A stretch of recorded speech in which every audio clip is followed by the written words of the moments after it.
Tonight, breaking news from the South China Sea, tensions are boiling over. The Philippines has made a bold move, directly challenging China's sweeping claims. On remote islands, Manila is sending a clear message. The era of quiet diplomacy is over. Bulldozers and cranes now work day and night on Pagasa Island, the largest Philippine-held feature in the Spratlys. New structures rise, old ones are reinforced, and a modern military outpost is taking shape. This is a calculated response to years of Chinese pressure. For years, China built massive artificial islands, turning reefs into military bases. The Philippines often seemed helpless, its protests ignored, its fishermen harassed. Now, the nation is fighting back with action, not just words. These upgrades send an unmistakable signal. The Philippines will not be pushed out of its own backyard. The stakes are enormous, raising tensions in an already volatile region. How will China respond? The US and its allies are watching closely, providing support and bolstering Philippine defenses.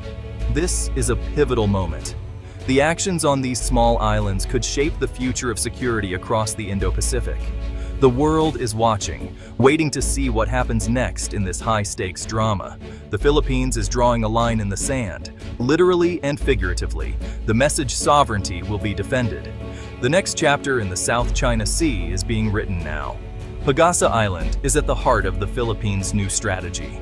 Once a sleepy civilian settlement, it's now transforming into a major military hub. The most dramatic change, a newly paved extended runway, ready for larger military aircraft.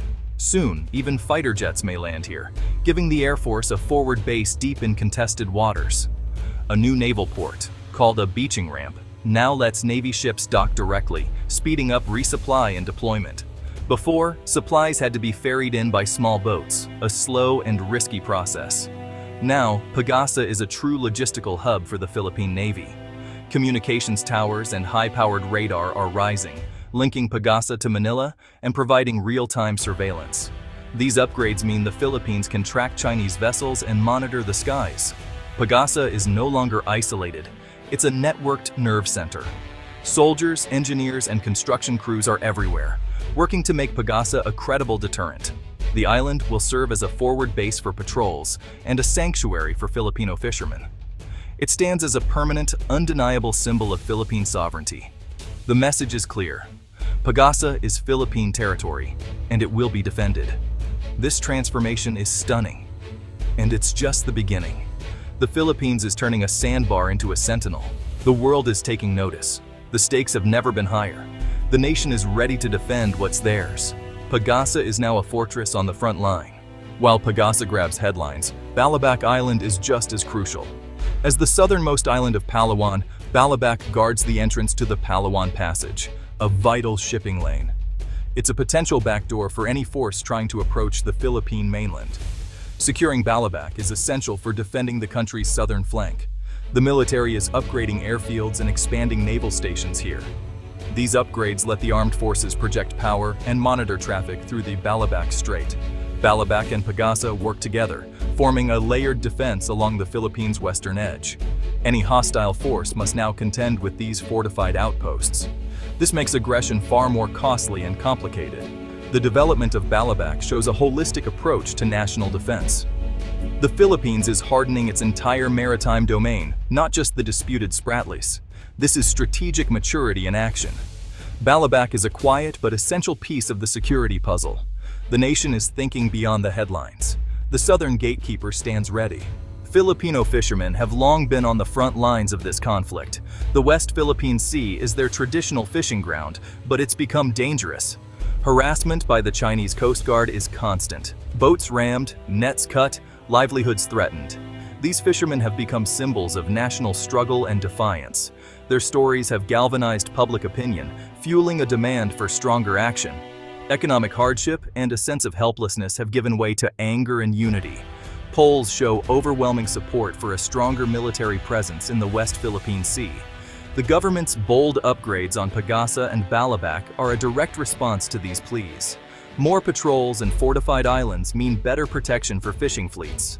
These outposts can serve as safe havens for fishermen in distress. This is about more than geopolitics. It's about protecting lives and livelihoods. The government is showing its people that their cries for help have been heard. Action is finally being taken. The nation stands with its fishermen. The resolve is stronger than ever. The fight is personal and national. The Philippines is shifting from diplomacy to active defense. For years, Manila's protests and legal victories were ignored by China. Frustration led to a new doctrine: assertive presence, not just protest. The military is moving from passive to active. More patrols, more readiness. Upgrades on Pagasa and Balabac are the physical proof of this new strategy. The goal: prevent intrusions before they happen, not just react. Joint patrols and assertive resupply missions are now routine. The military is challenging Chinese blockades, not just documenting them. This confidence comes from new infrastructure and a new mindset. The aim isn't to start a war, but to raise the cost of aggression. The Philippines is signaling any attempt to seize these features will be met with resistance. It complicates Beijing's calculations. This is a brave new chapter in the struggle for sovereignty. The doctrine is clear: defend, deter, and endure. The military buildup on Pagasa is transforming civilian life. For decades, residents faced isolation, unreliable power, and poor communication. Now, new infrastructure brings reliable flights, better ports, and stable internet. These improvements are life-changing, connecting Pagasa to the rest of the nation. The investment fosters national pride and a sense of purpose. Civilians and soldiers now share a common goal: defend and develop the island. Challenges remain, but the benefits outweigh the drawbacks. Residents feel safer, more connected, and hopeful. Pagasa's transformation is not just military, it's deeply human. A forgotten community is now at the heart of the nation's story. The Philippines is not alone. Its moves in the West Philippine Sea are backed by a growing coalition of partners. The U.S.-Philippines alliance is stronger than ever, with mutual defense commitments and expanded military aid. Joint exercises like Balakatan now focus on maritime security. American advisors help modernize Philippine forces. Japan provides new Coast Guard vessels and radar. Australia conducts joint patrols. European nations send ships to support freedom of navigation. This web of alliances is a force multiplier for Manila. It brings advanced technology, training, and diplomatic backing. China is being told, this is not just a bilateral issue. The world is watching and standing with the Philippines. The stakes are global. The Philippine effort is dwarfed by China's massive island-building campaign. China's artificial islands are sprawling, heavily fortified military bases. They have long runways, deep water ports, and advanced missile systems. In effect, China has built unsinkable aircraft carriers in the South China Sea.